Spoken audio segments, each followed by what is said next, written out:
Hey survivors, it's Angie Atkinson, and today at queenbeing.com, we're going to answer a frequently asked question, and that is, do narcissists always come back? Let's get started.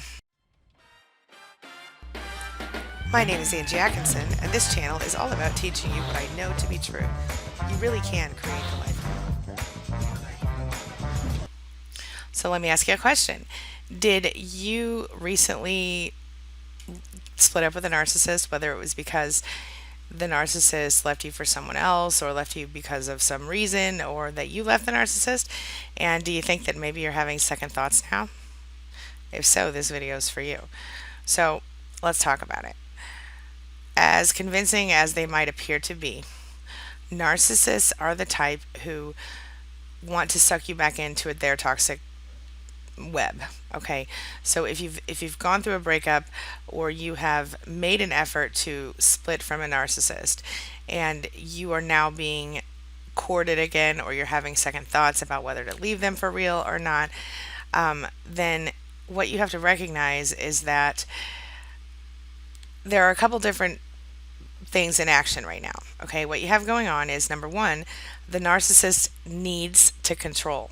Okay, the narcissist often has a significant need to control other people. Okay, and then secondly, they, in addition to needing to control, they also need supply.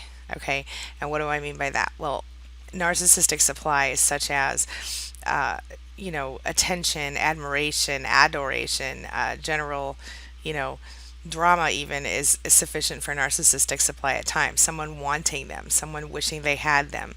They want to feel wanted, needed, desired, just like everyone else. But with a narcissist, it goes way beyond the unhealthiness, right? Way beyond healthy levels and beyond normal unhealthy levels. So a lot of times when the narcissist splits from their primary supply, they will immediately be looking for a new supply, because they, do all their emotion vomiting on their primary supply. So if you break up with them or they break up with you, they need to have a backup plan. And so obviously the new supply has no idea that the narcissist will become what they become, just like you didn't know when you met them. And, as always, they will end up being in the cycle, devalue, discard, love bombing, devalue, discard, love bombing, so on and so forth. But at the beginning of a relationship, of course, they have no idea that's real, and they believe the narcissist when they say that you're the crazy one. Yeah. So, you know, um, what would you say is, if you bring a narcissist back into your home, into your life, uh, what you have to understand is that even if they're temporarily doing better, they will almost always revert to their old ways, because their old ways are comfortable and their old ways are truly who they are. So let's talk about some of the reasons that narcissists come back, shall we? All right. Number one, a narcissist will return again and again, as I said, to find themselves more supply. They might have an argument with their new supply, or feel that, they're missing something that you do for them. Okay, it's almost never about you personally, although they will say that it is you personally. But if you ever sit a narcissist down and ask them, hey, what do you love about me? You might be interested to know that they will probably tell you that it's more about what you do for them and less about anything else. So it's less about who you are. See what I mean? Okay. And, the other thing to recognize is that a lot of times, the narcissist returns because they want to make sure that they still have control over you. They want to make sure that you still pine for them, that you still worry and wonder and wish you were with them, and that you never ever fully are able to move on from the pain that they have caused you. Feel me? So this is hoovering, my friend. So we're going to talk about hoovering really fast, and I'm going to give you an example of what that looks like from pop culture. All right, here we go. So just for a little background, okay, the hoovering technique was actually named after the famous vacuum cleaner, and it's really one of the most common manipulation tactics employed by abusive toxic narcissists. It's something that they almost all do at some point or another in most long-term relationships in which they get involved. Now, there are cases where hoovering doesn't happen, and that's generally when you are a secondary supply, even if you don't know that. Okay, so every now and then a narcissist won't come back, and that's usually, like I said, because you are someone who is a secondary supply, as in they're cheating on their real person with you. And sometimes they'll come back later, sometimes they won't in those situations, depending on how long the situation went on and how involved it got. Okay, but in general, here we go. So, this is my example. All right. Do you remember the Peanuts cartoon with Charlie Brown and Snoopy and Woodstock and Lucy and all those people, right?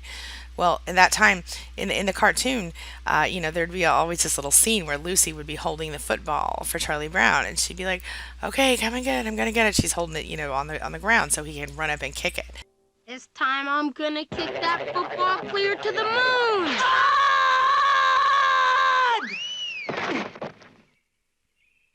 Right. Well, and then every time he'd run up there and try to kick it, she'd just pull it out of the way, right? Well, then when he'd fall, there would be Lucy. Ha ha ha! That's so awesome! Ha ha ha! Because she'd smile like there was no tomorrow, acting like she actually enjoyed watching him be in pain. He'd be, oh, good grief, whatever, right? But Charlie Brown did what any kid did, or any kid would do, and that is that he would eventually stop trusting her to hold the ball, right? Well, inevitably, Lucy then would promise each time, this time, I promise I'll let you kick the ball. I promise this time I'll let you kick the ball, okay? And inevitably, she'd pull it away at the last second. And then she'd bust out that big smile yet again. And just as he would fall. Hoovering obviously is something that begins after the devalue and the discard phases happen in the relationship. So when the silent treatment stops giving the narcissist pleasure, that's usually when this comes right back into play. Or when he's ready for the new supply, or ready for more of the supply that you've been feeding him all these months or years. You feel me? Him or her, because narcissists can also be women. Let me clarify that. Or it'll start when you've left the narcissist and the narcissist fears that you won't come back. They'll be like, wait a minute, I haven't talked to, or heard from so and so since 2 months ago. Oh my gosh, oh my gosh. And then they'll suddenly get in touch and be like, hey, don't forget about me. Don't forget about me. The idea is for the narcissist that he or she needs to reestablish contact with you in order to get the narcissistic supply that you've been so good at providing all this time. All right. So it's a dangerous tactic because once the narcissist gets his or her foot in the door, you're often going to find yourself being love bombed and hearing promises of brighter days ahead. But just like poor Charlie Brown, you're bound to fall again. So what are you going to do about it? Now it's time for the question of the day. All right. The question of the day is, have you experienced hoovering before? How did you deal with it? Or if you haven't experienced it yet, are you hoping to experience it soon? What are your thoughts on hoovering? Share your thoughts in the comment section below and tell me what you think. I'm very interested in knowing. And if you have any questions that you'd like me to talk about in a future video, leave those too, okay? All right, I'm going to wrap up for today. I will see you tomorrow for another video. You guys have a wonderful day. As always, thank you for being a part of my day and a part of my life, and I'll see you soon. It's my mission to teach others what I know to be true. You really can create the life you want. Take care of your body, take care of your soul, nurture the real you, and introduce him or her to the world. Be comfortable in your own skin and in your place in this world. Take your spot, take it now, and the universe will take its cue from you. You feel me? If so, subscribe to my channel. Let's get it done together. Hey everybody, it's Angie Atkinson, Certified Life Coach, and today at QueenBeing.com, we're going to discuss why and how you keep getting sucked back into a relationship with a narcissist. Let's get started.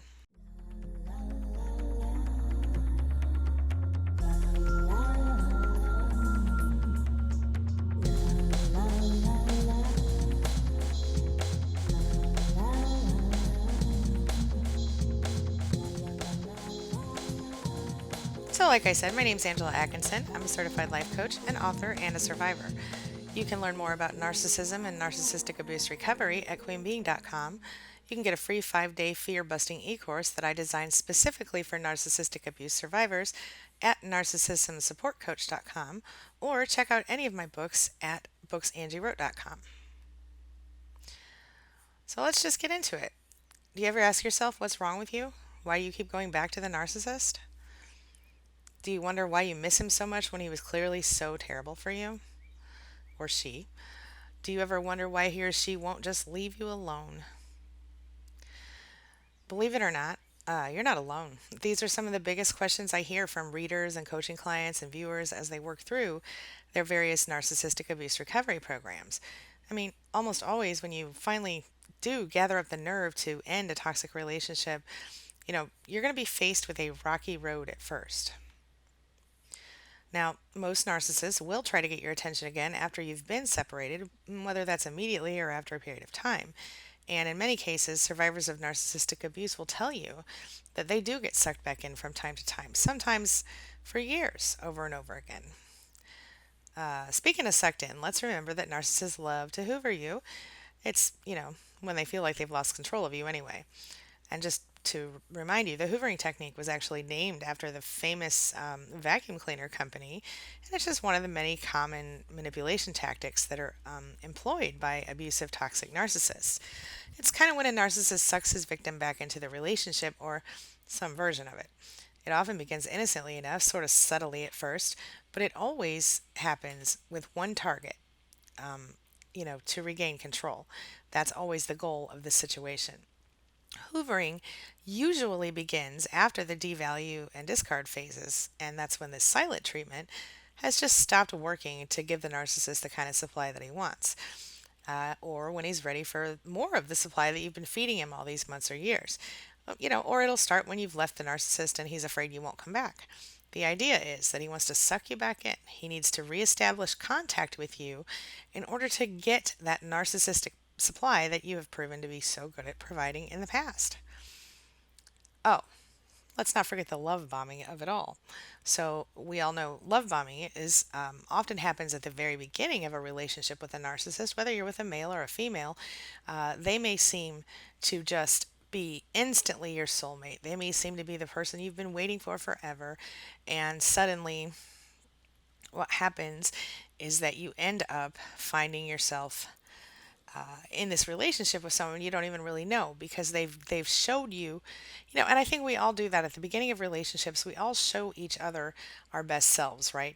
But the difference between, always showing up with your makeup on, or never farting in front of each other, the difference between those types of little hidden things about people, which are totally normal, to have a makeup free face at home, or to have a little gas here and there, or whatever it is, when you get to that place where normal people start to let it out a little bit, that's when the narcissist begins to show his true colors, and you wonder what the hell happened to that guy.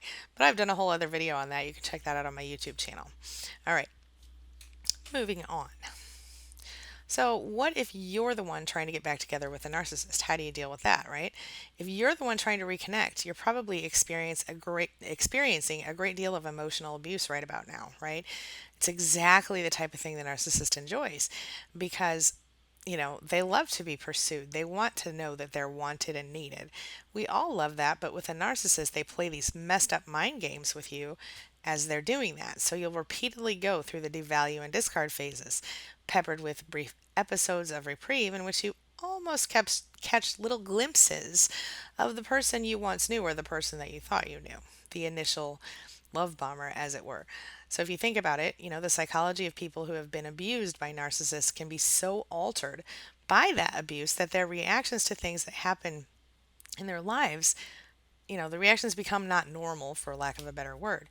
So what does that mean exactly? Well, let's talk about puppies. We all love puppies, right? All right, stick with me. It's not as crazy as it sounds. I'm going to tell you a little story, boys and girls. The happy puppy and the biting puppy. So let's say you were out and you wanted to buy a puppy. You find this totally cute group of little pups, a little litter somebody has, maybe out in front of the pet store or whatever. And they're like, hey, free puppies. I like a free puppy. Of course, no puppy's free because they cost a lot of money for vet and food, but that's a whole other video. All right. But here you are, you're looking at this amazing group of little puppy dogs and you're ready to make a choice, right? So one of these puppies seems totally happy and friendly, and when you hold out your hand, he sniffs it and offers up a little doggy kiss. Totally good.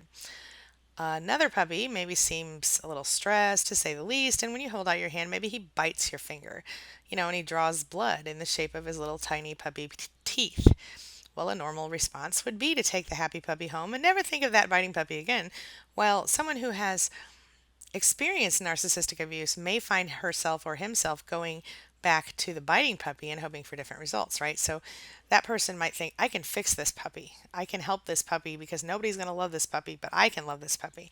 And so they might get their fingers bitten over and over again and eventually their arm or whatever, as opposed to just going with the puppy that was already obviously a better choice. The fact is that it's normal for us as humans to move toward pleasure and away from pain. Because listen, think about this. Just think about on a body level, right? Pain in your body is a warning sign that something is wrong. You see what I'm saying? So pain in your life is also a warning sign. Emotional pain is a warning sign for you that something is wrong in your life. It is not, when you become emotionally devastated or you become emotionally disconnected, or you're in emotional pain, like I'm sure that so many of us are when we're in these relationships. I know this from my own experience. You're either in pain or you're numb or you're going through one of the good parts where it's the love bombing phase and everything's okay again, right? But in these situations where these cycles go on and on over and over again, you're something's wrong and it's time for you to, take a moment and look at that. So along the same lines, let's get back to the dogs for a minute, okay? So think about the stories you've heard about dogs who stayed loyal to owners when they hurt them. Why would a dog do that? Well, it's because of programming, okay? The training and conditioning that you instill into your dog or a dog, along with their need to look to their pack leader for guidance, right? But how is that relevant to a narcissistic abuse situation? Well, the fact is that if you're going to voluntarily return to someone who has abused you, you've experienced a similar kind of conditioning. And kind of like the dog, or even like hostages who experience Stockholm syndrome, you might find that you become addicted to the need to please the narcissist, or the need to find out if he or she is okay, or even the need to get some of that coveted positive attention if that's what you've been deprived of by the narcissist. Now, what I mean is like the little glimpses of the person that you thought you got with in the first place, right? And when you get you catch a little bit of that, you see that cute smile again, or you look in those beautiful blue or green or black or brown eyes or whatever, whatever it is that drew you in. When you can get a tiny glimpse of it, it kind of brings you back, at least on a certain level, right? And then, just like that poor little dog who's beaten by its owner and stays loyal, the narcissist will use fear, which in the case of a toxic emotional abuser, this is like the beating, right? And when you've gone no contact or when you threaten to go no contact and he believes you or she believes you, the narcissist will reach deep into the toolbox of manipulation. And guess what? Here comes your biggest fear. And honestly, listen to me. This is everybody's biggest fear, whether we admit it or not. The biggest fear is being utterly, desperately alone in the world. And I'm not talking about necessarily just physically. I'm talking about, in this emotional sort of empty land, wasteland situation, because what has happened to you as you go through the relationship with a narcissist is that systematically the narcissist removes your support system from you. All of the people that you were once close to, suddenly there's this barrier between you and them. If you do remain close to anyone, then hold on to that person because this is maybe your lifeline, okay? But what the narcissist is always doing is looking for ways to scare you in or manipulate you into staying in that position of being his or her narcissistic supply, okay? It's a very difficult place to be. But in a way, you have to recognize that that feeling of obligation and almost desperation that you feel when you're away from your abuser, it isn't real. What do I mean by that? Well, let's talk about this. This is pretty ugly. It's the ugly truth. Maybe you keep going back because you're scared that the narcissist was right about you. Okay. So, what does that mean? Well, the bottom line is that the reason you want the abusive jerk or snot face back, even though he or she put you through absolute hell, is because of the idea of being alone, the pain that that causes you of being alone, abandoned, helpless, worthless. That's so much worse in your mind than the actual abuse. And so many of us who get stuck in relationships with narcissists have various abandonment issues, whether it's from our parents or our first loves or our, teachers who didn't pay attention, whatever it is, we have issues, that make us want to hold on to people, make us want to do better with our lives, okay? So, something to consider. Now, sometimes having someone with us who seems to have all the right answers, like a narcissist always does, especially when they're in the, the place that they are, someone who keeps you right on the edge of sanity, well, it just feels like home. And this is especially true when you've been in any sort of toxic relationship for any amount of time, okay? Now, that is where we all sort of figure out where our places are in the world, right? It's the part of us that makes us attractive to narcissists in the first place. That is what makes them attractive to us as well, because they can sort of seem like what we've always wanted, someone who's sure about everything, someone who, can be our hero, our savior. Well, of course, that's until we discover they've secretly been consuming our souls when we weren't looking, one bite at a time, right? Before you know it, you're left spinning and feeling empty. How do you get over it? How do you get over that need to keep going back to the narcissist? Well, you got to change your mind, okay? Now, listen to me. I know it sounds oversimplified. I know it.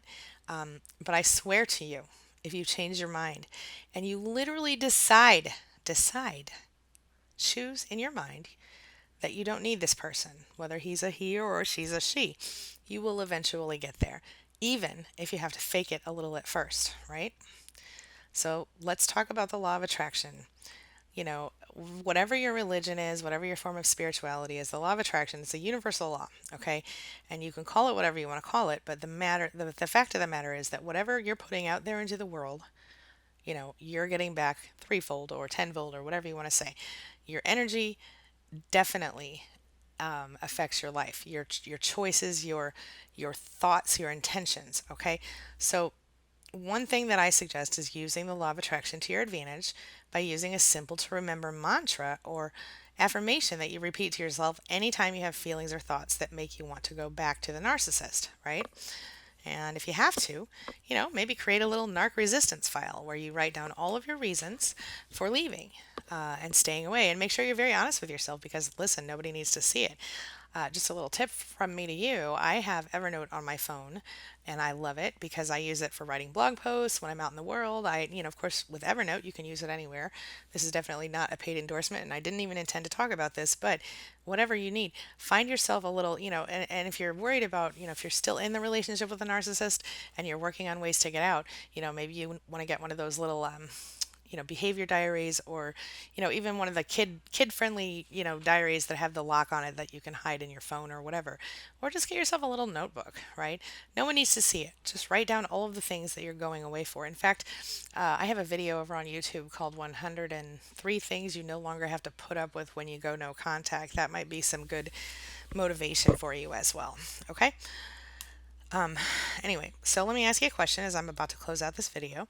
Have you ever experienced a desire to reconnect with a narcissist after you've separated from him or her? If you have, would you please share your thoughts and experiences in the comments and let's discuss it? This is such a commonly asked question in my support group, which is SPAN, SPAN, support for people affected by narcissistic abuse in relationships. You can learn more about that at queenbeing.com/span. It's free, it's online, it's totally confidential. So anyway, like I said, one of the biggest questions I get, and just one of the things that we all want to know: why do we want to go back when we've been so horribly emotionally devastated by these people? This is it, my friends. This is the reason, and this is what remember one last thing before I close out. One of the things that I always say, and that is so true, is that educating yourself about this stuff is the first step to correcting it in your life. Because when you know what you're dealing with, and you know that you're not the crazy one, he's not the, he or she, the narcissist is the person with the problem. You're not crazy. Even if they tell you you're crazy, you're not, you're just trying to fix things. And look, you're not alone. So join that span group if you want, or go visit booksangiewrote.com and check out my books. All of them are under $5. Tips, free tips, resources, and tools at queenbeing.com on narcissism and narcissistic abuse recovery. And of course, don't forget my free 5-day email course at narcissismsupportcoach.com, which was specifically designed for narcissistic abuse survivors. All right. So this is all I have for right now. Stay tuned later today when I will be producing another episode of Go Ask Angie. Otherwise, I will see you next time. Have a great week.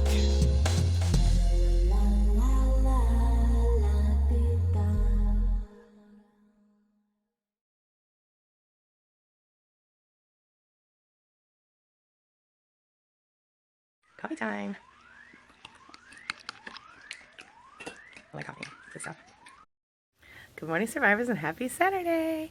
Today's my Halloween party. I'm super psyched. So tomorrow I'll give you a little Halloween party vlog. It'll be super fun. But today we're going to talk about something different. Today we're going to talk about the truth of why a narcissist tries to get you back after they discard you, all right? Or after you discard them. Let's talk about it. So I can't tell you how often my clients are like, oh, they're never going to come back. And then a month later, 2 months later, they're getting calls and the narcissist comes back. And they don't understand. Well, they were so horrible to me. They said the worst possible things they could say to me. Why does this happen? And, the answer is simple. It's because narcissists know your narcissist knows that you've been a great source of supply in the past, okay? They know that they can affect you in that way that you will you'll fall back into your old ways, okay? For example, I have a client right now who is an amazing woman, and she has an amazing job. She's doing incredibly well for herself. She's a freaking goddess, and I've been so proud of her in her recovery efforts. She's been doing amazing things, and just recently she has been put in this horrible position where she works with someone who she has dated, and I don't want to go into all her personal details, but it's a very terrible thing that's happening to her in her life. And basically she's been hoovered and dumped and hoovered and dumped. And so, as soon as she starts to feel strong and excited and happy about life again, this person inevitably comes back and destroys her. And this most recent time, he came back, and within minutes of having forced her to agree to be with him, even though she didn't want to, he had already started complaining at her about herself, even though he had just been telling her how much he loved her and would change and do anything. And then within 24 hours or so, 24 to 48 hours, he had dumped her already by text, even though they hadn't really spent much time together at all. And this is after this person went through this huge healing process, and she was literally done coaching. She was ready to move forward, and this person came back and tried to destroy her life again. And it's so not fair, and it's so frustrating to me when I see these amazing clients of mine who are doing so well, and then these people come back and get back in their face and get back in their life and try to ruin them again. And I really believe that part of the reason they're doing that is because they don't want to see that person too happy or whatever. But I also think that in this case, this person is very threatened by her at work because she does very well at her job, and he has the same kind of job and doesn't do quite as well as her. I think he's very threatened by her power. And so, it's an important thing to think about. A lot of times we fall back into it because we feel like we didn't really get closure in the relationship, and sometimes we think, we often believe them because narcissists are incredibly good when they're hoovering. They are incredibly good at appearing to be genuine, and we believe them. I fell for it many times, and I'm sure that you have as well. And the fact, when they do their horrible thing. I mean, a lot of times this cycle of love bombing and then devalue and then discard and then hoovering and then love bombing and devalue and discard. It goes on. And in some relationships, it will literally go on for years. And they never even split up. They just go through that cycle. And the narcissist I think the narcissists can't stop because I think it's just part of who they are. I don't even know that they're conscious of it a lot of the times. And even if you explain to them what they're doing, they won't see it. And if they do see it, they'll only admit it for about 10 minutes until they get past it. Narcissists have a pathological need to control people. And you have in the past proven to be someone that was able to be controlled. So how do you resist hoovering? You don't let them control you. You stop accepting the crumbs they're willing to give you. You don't let them fool you into thinking they're going to become Mr. or Miss Perfect, because they're not. They just want to be in control of you. They don't like to see you trying to be happy, trying to have a life without them. They want to be in control. And quite honestly, a lot of times what happens is that they'll dump you for a new supply, and then the new supply, might have a backbone, or might be boring, or might disagree with them about something, and then they'll come running back to you because you were a great supply before, and so maybe they need to get a little more supply. They might even come to you and try to talk about their new girl or guy, and try to get you to have sympathy for them. So it's kind of interesting. Don't do it. Don't fall for it. Don't fall for it. Yeah, you were a great supply, but that doesn't mean that you have to be a supply anymore. Maybe you would like to have a person who cares about you as much as you care about them. Imagine that. Imagine how that would feel. You deserve better, my friend. No, you do. Remember, in order to prove to a narcissist that you love him or her, you literally have to surrender yourself, your whole identity and your dignity and everything else about yourself. You deserve better than that. Should I say it again? You deserve better than that. You are a unique individual, and you should be allowed to shine your light in the world. And quite honestly, I think that narcissists, I've talked about this many times before, but if you've ever seen the True Blood show, okay, the HBO in the United States, I happen to know that it's in Australia and New Zealand right now because I have clients there. But if you've seen it, then you know about the fairies and the vampires. And the fairies, let me liken those to the empaths. They're full of light. They can read minds of humans and other beings that are not vampires. And but that becomes overwhelming for them sometimes. And so a lot of times they find themselves attracted to vampires because vampires, they can't hear the thoughts of. Vampires are literally dead inside. And the interesting thing is that the vampires, they can't walk in the sunlight. But the fairies, of course, are full of light. And if the vampire smells the fairy, he is instinctively driven to eat the fairy, or at least to, taste the fairy. And if he drinks the fairy, if he eats the fairy fully, if he drains the fairy of all of her blood, he can walk in the sunlight maybe forever. And if you think about this, if you think about how narcissists are, sometimes when you first meet them, you might be a bright and sunny person, and they are very attracted to you, and they come to you and they think everything's perfect and wonderful, and they love everything about you, and then by the time they're done with you, you're a used up, washed out version of yourself. But that's because they sucked you dry. And I have good news, my friend. You can get it back. You can. Okay. I was a used up, washed up version of myself before too, and quite honestly, I know I kind of look like that right now, but I clean up good. So, but my point is, being happy and being healthy in your life, it's not going to happen if you're still engaging with this person, because you're constantly going to be dealing with pushback, So if you're still with them, you still can work toward doing better for yourself. You still can work toward getting stronger and being able to make other plans for yourself. And I know that when you have kids, it's incredibly hard to walk away from someone, especially if you don't have, a job or outside the house, if you don't have your own money coming in. And I think that, I see that a lot. So I certainly don't judge anyone. But the fact is, I was just telling this to someone yesterday, narcissism doesn't know any social construct, right? It doesn't know anything. Narcissism happens in the poorest of places and the richest of places. I have clients who are doctors, who are, attorneys, who are bankers, who are, really talented singers who work at places that you've heard of that I'm not going to talk about. I have some really amazing clients. I have heiresses. I have, it's crazy. And then I have people that I talk to regularly who, are struggling to pay the bills and who can't, even afford coaching. And so they just joined my group, SPAN, which is incredibly helpful to a lot of people. If you haven't joined that yet, it's queenbeing.com/SPAN. Check it out. It's a private Facebook group that is confidential. It's free. I pop in there. I have a wonderful team of admins there. It's a good place. So check that out if you need some support. But my point is that, you have to know it's not you. You have to know that if it crosses, social lines, racial lines, cultural lines, I've people in like 5 countries or 6 countries. One of them doesn't even speak English as a first language. And so this condition, this personality disorder, it is in every single it is in every single group of people. It doesn't discriminate. It all, in my opinion, all starts with childhood. And some people were neglected in ways that are terrible. Some people were just sent off to boarding school and ignored by their parents. Some people were physically beaten. Some people were just emotionally ignored or neglected, or it's a whole thing. But we've all come from something. Something has happened to each of us that made us feel not good enough, or like we needed to be people pleasers. You have to remember that the narcissist has no real identity of his or her own. The narcissist literally builds his or her identity. It's a false self, and it's built on everyone else in their lives. They sometimes will even tell other people's stories as their own.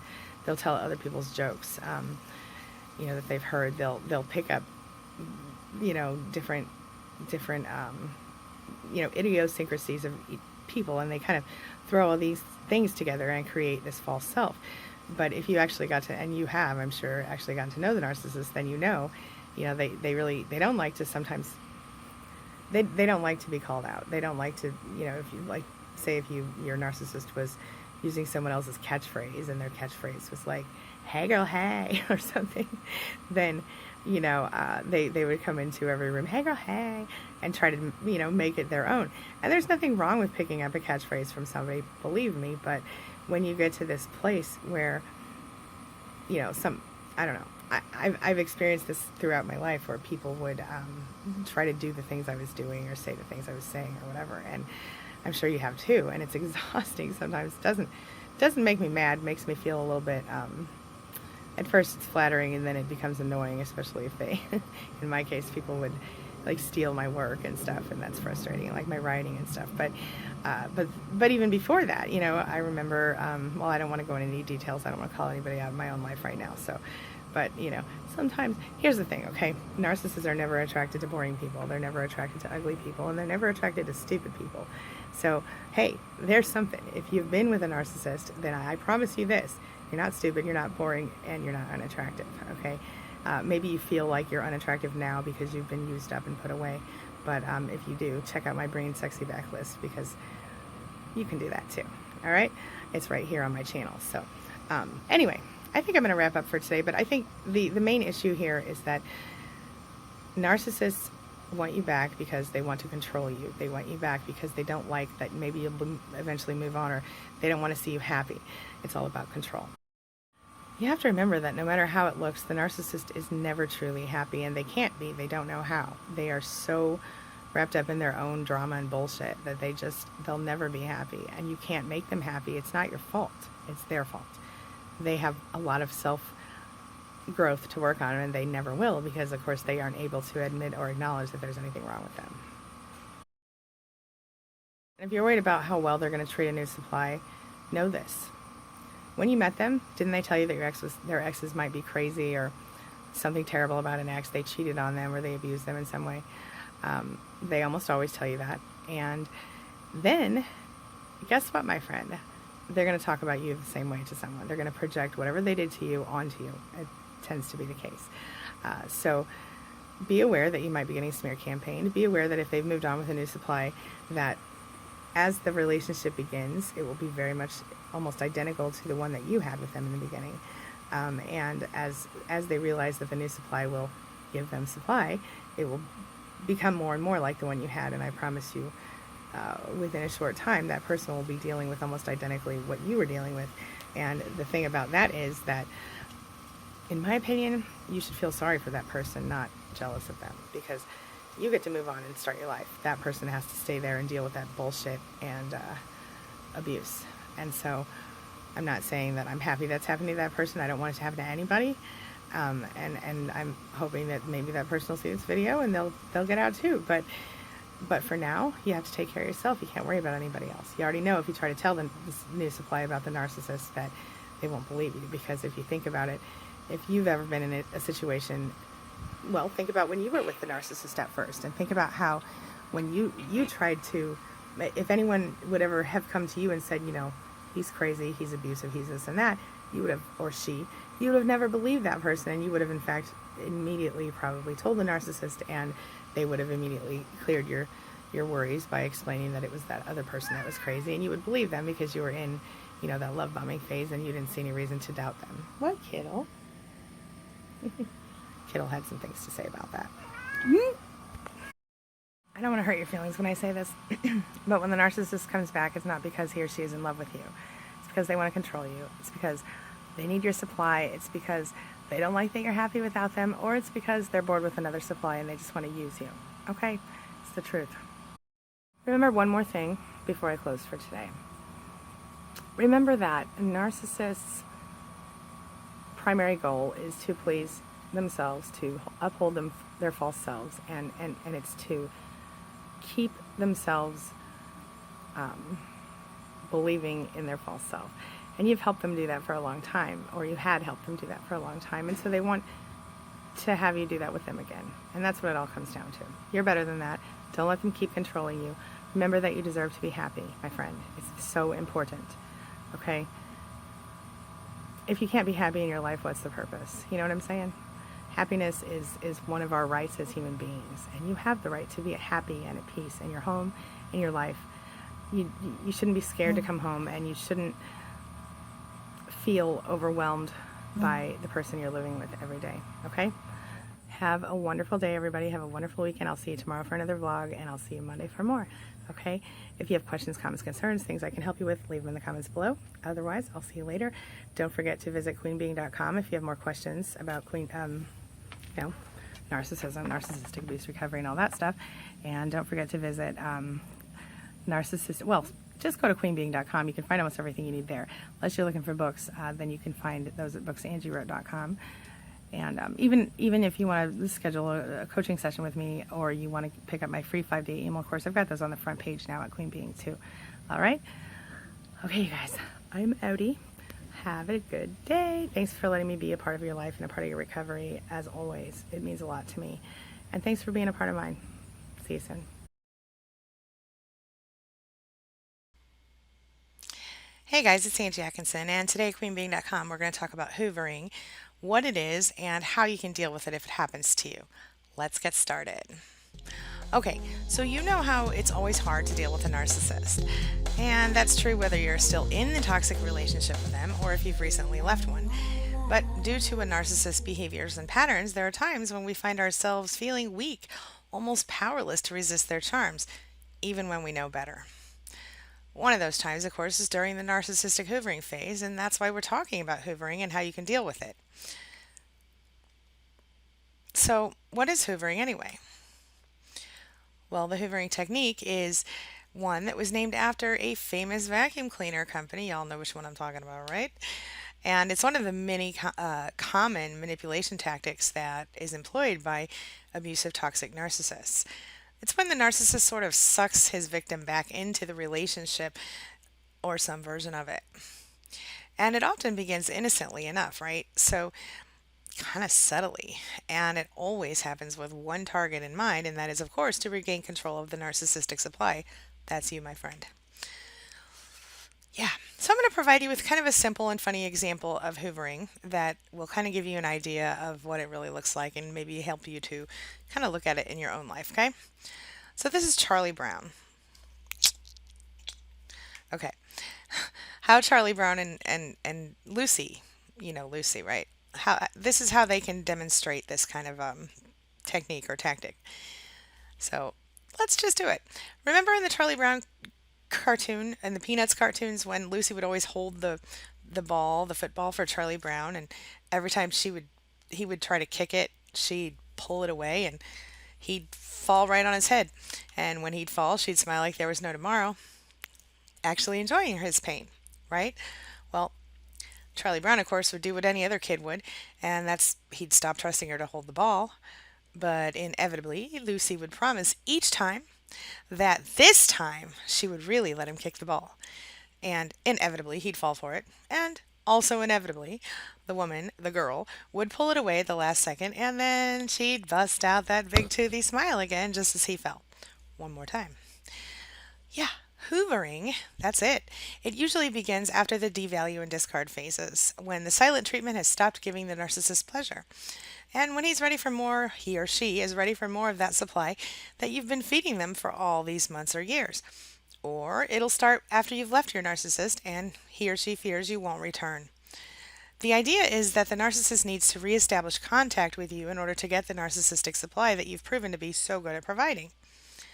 And of course, it's a dangerous tactic. I mean, once he gets his foot in the door or she gets her foot in the door, you'll often find yourself being love bombed and hearing promises of brighter days ahead. But just like poor little Charlie Brown, you're bound to fall again. So, with that in mind, let's talk about some ways you can deal with the narcissist hoovering. I've got 10 of them for you. All right? How do you deal with being hoovered? Well, if you're still stuck in the relationship, you might just let it happen. I mean, after all, it doesn't suck that much while it's going on, right? But if you do, you need to put a few safeguards in place. First, don't take the bait, because if you do, you may end up allowing the narcissist to cross your boundaries and you'll end up settling for less than you really deserve.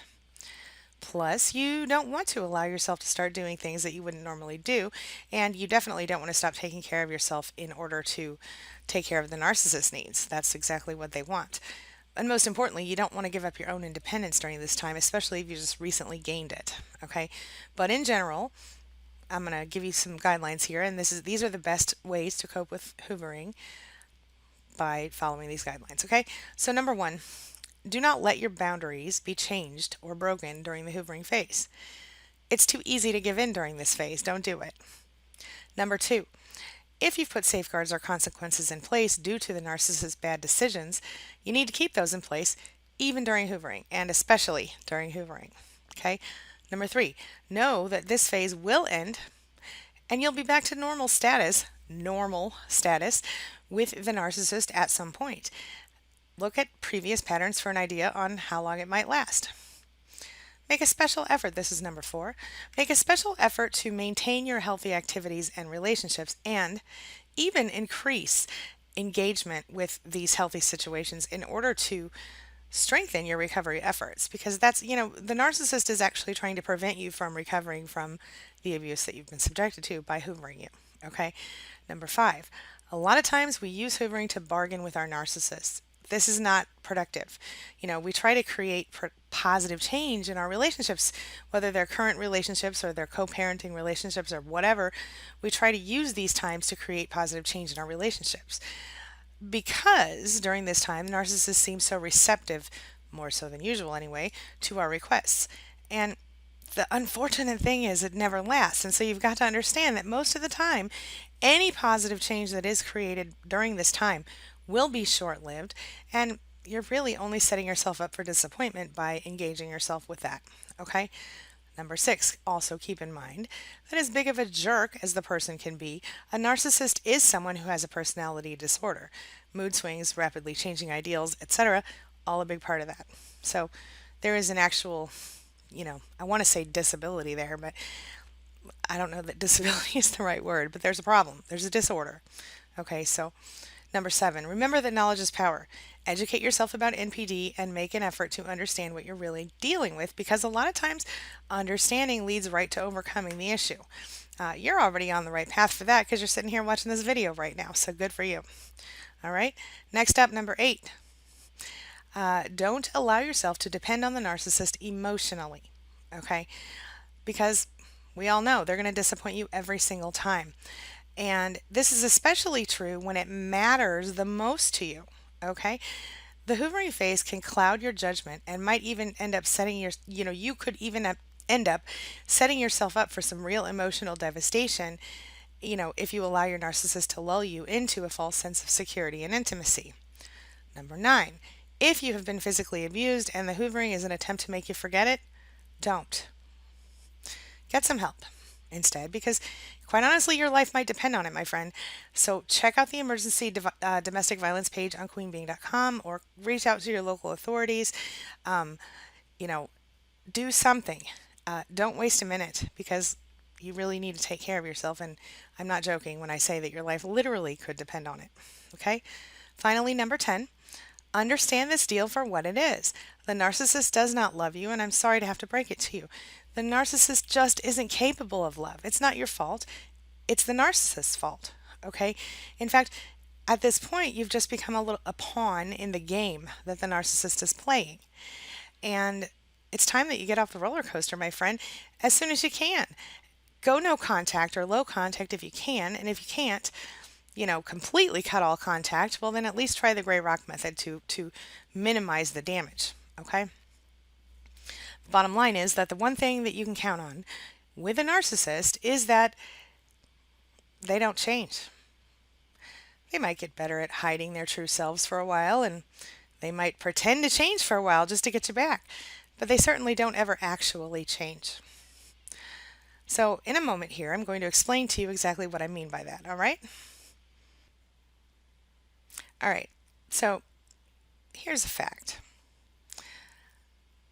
If you've been involved with a narcissist in any way, which I suspect you have if you're still here watching this video, you probably hoped at one time or another that you could change him or her enough that you could somehow develop a healthier relationship. And that's probably another reason you might be here watching this video. But I just want to clear some things up for you really quick.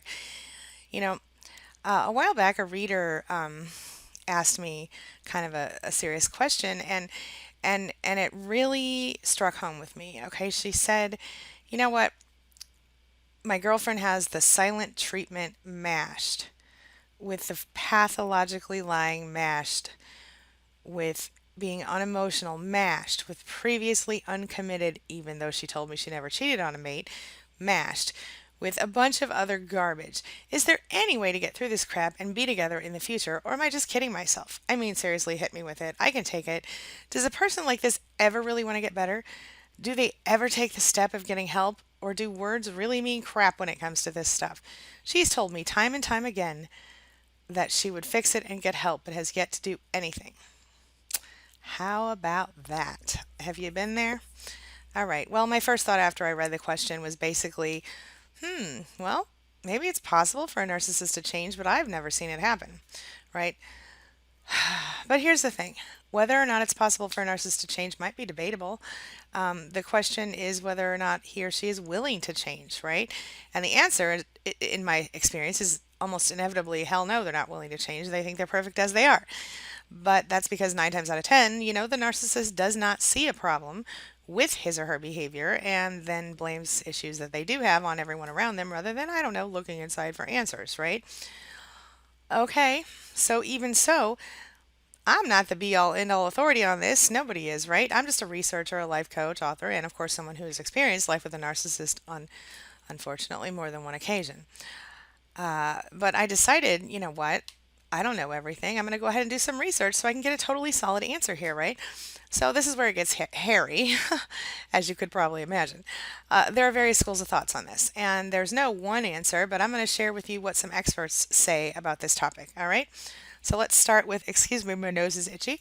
Let's start with Craig Macklin, Craig Malkin, PhD, and something he said about a narcissist in a Psychology Today article. Okay, Dr. Malkin says, "I'm going to go on record as saying yes, I do believe it's possible for people to change, even if they've been diagnosed with something as deeply entrenched and formidable as a personality disorder." And, Malkin went on to say that the key to changing is the way you handle your interactions with a narcissist. Now, let me just point out here that this is once again really you changing and not the narcissist. But I'm going to go ahead and finish telling you what Dr. Malkin says. He says the key to interacting with someone you suspect is a narcissist is to break the vicious circle. He says gently thwart their efforts to control, distance, defend, or blame in the relationship by sending the message that you're more than willing to connect with them, but not on these terms. To invite them to a version of intimacy where they can be loved and admired, warts and all, if they only allow the experience to happen. What do you think about that one? I like Dr. Malkin. I think he's got some great ideas. I don't agree with him on this one. Okay, moving right along. Dr. Lynn Namka, who is a psychologist, says that some narcissists can change. She says those with milder forms of the so called disease. And she says they need to be worried that they could lose, in order to change, they need to be worried that they could lose someone or something they love. Okay. I do think there's something to Dr. Namka's theory here. Some, she says, have to undergo a humbling experience or a great emotional loss before they start to admit their defensiveness and inability to care, you know, for to take responsibility for their actions. She says as they grow older, some start to notice their insensitivity when they're dealing with those people around them, and some start to feel healthy guilt about their past actions. Guilt, while painful if handled correctly, can be a breakthrough emotion that sets the person on a path to a happier life, she says. She adds that the milder narcissistic defense may soften across life if a person achieves a stable home and work environment, or if he or she has a big setback where the rug is pulled out from under them, creating a crack in their defenses. Then again, she says some narcissists will just get worse if they're forced to their knees after being rejected, failing, or otherwise becoming disillusioned and not getting the support they need. Now, I do believe that this is possible if it's a person who doesn't actually have NPD, someone who just maybe has narcissistic tendencies. And I think in those cases, you're going to be dealing with someone who grew up with a narcissistic parent and who doesn't yet know that they grew up in a toxic household, and so they're going to behave like their parents. Now, as soon as they realize it, a healthy person may choose to change their ways, and that's the only time I think that's really going to work for you. But let's move on and find out what other people say. All right. Melanie Tanya Evans, who you probably already know, she's a well-known narcissism expert. She says that maybe it's possible, but it's highly unlikely. And like me, Evans says she's actually never seen it happen. Look, me either. I just said it. Um, she says, I've never heard of one credible case of a person operating at this level, admitting their inner woundedness and doing the inner work and healing. And she says, I don't for 1 millisecond believe that cognitive therapy would even touch the edges. Namka, though, Dr. Namka added that people with severe narcissistic traits have limited emotional intelligence and tons of psychological defenses that get in the way of recovery. Ding, ding, ding. I agree. She says they're unable to see the depth of their pathology and, that they know their shortcomings would send them into great shame, which would trigger depression. Yeah, I can dig that. All right. So, how about you? What do you think? Have you experienced hoovering before? How did you deal with it? Do you think a narcissist can change? Have you ever seen a narcissist successfully change? I want to talk about this.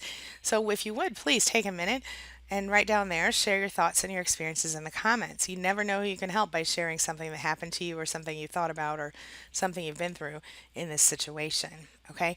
And before I go, also, if you would please hit that subscribe button for me, I'd really appreciate it. I always appreciate seeing that you're enjoying my videos, and it helps me to see subscriber numbers. So pop it in there. Thank you so much for that. And I will see you next time. Have a wonderful day.